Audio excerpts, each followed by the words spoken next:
this is going to be a video of all of my leopard geckos. I'm going to show them to you one by one. So I'm just going to start. I'll probably do this video in two sections just because the larger geckos take a longer time to get out because I have to basically take apart their entire cage, whereas the smaller geckos I just have to pull out of their tub. So I'm going to do the smaller geckos first, and let's start off with this one. This is Violet. She is an albino. I'm not sure what type of albino she is yet. I have to breed her.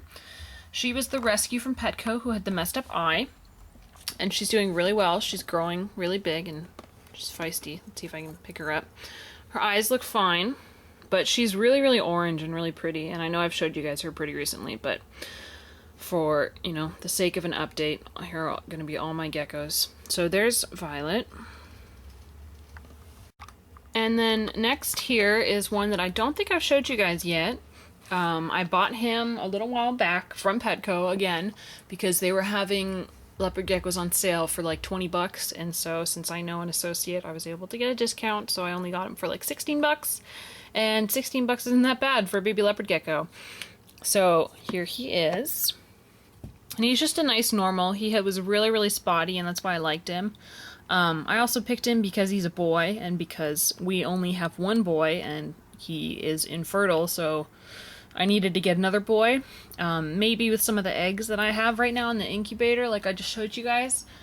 Maybe some of those will be male. I'm temperature sexing them for female though, so I don't expect to get any males out of them. But maybe the next show I go to, I'll buy a really nice male. But for the meantime, I thought he was really pretty. He's got lots of spots, and he's very cute, and he's very nice. And he has nice purple coloration. So, and this is Rusty. Okay, and then this is Winky, and Winky is a girl, and she is another rescue from Petco. I've talked about her in other videos, so I'm not going to go over that. If you want to find out why I got her, you can look into those videos. She has massive eyes, and she's pretty crazy. She'll jump right out of my hand, but she is handleable. But if she wants to, she'll just take a random jump to the floor, so you got to pay attention to that. But there's Winky. She's really cute. She's growing kind of slow because her growth was stunted, but, you know, she's got a nice, massively fat tail, even though it's regenerated, and she's nice and fat, so I'm not really worried about her, even if she ends up being a small adult. And here is the newest gecko that I've gotten. She was also a rescue from Petco. She's kind of crazy, though, so I'm not going to pick her up, because otherwise she'll probably just fly out of my hand, so I'm not going to even risk that. Her name is Zinnia. And I got her, well, I rescued her. The first leopard gecko I ever got was a patternless, and he ended up having cryptosporidium, which is really sad, so he ended up wasting away, and we eventually had to put him down.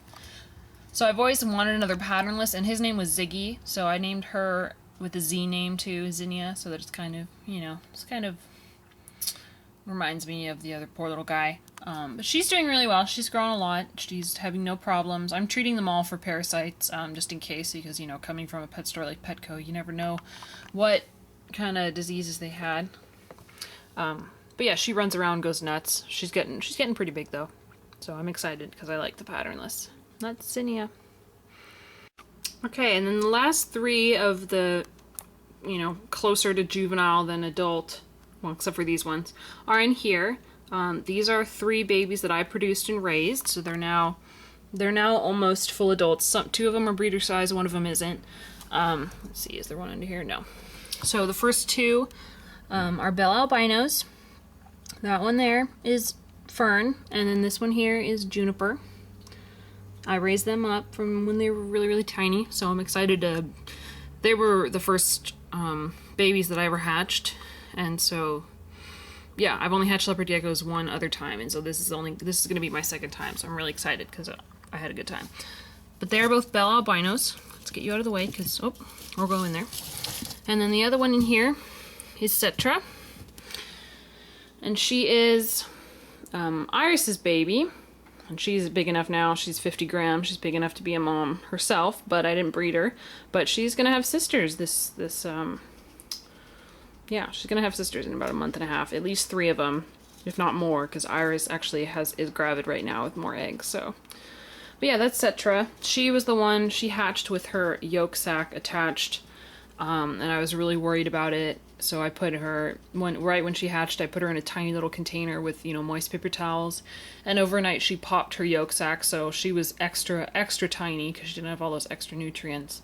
And I thought she wasn't going to make it, but, well, here she is. So, don't give up on your babies if something like that happens. I paid attention to her and gave her a lot of care and made sure she was eating, and now she's bigger than the other two. So, goes to show you.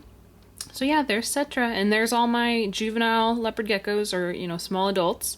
I'll do another video with the larger adults later on this week when I feel like taking apart their entire cage.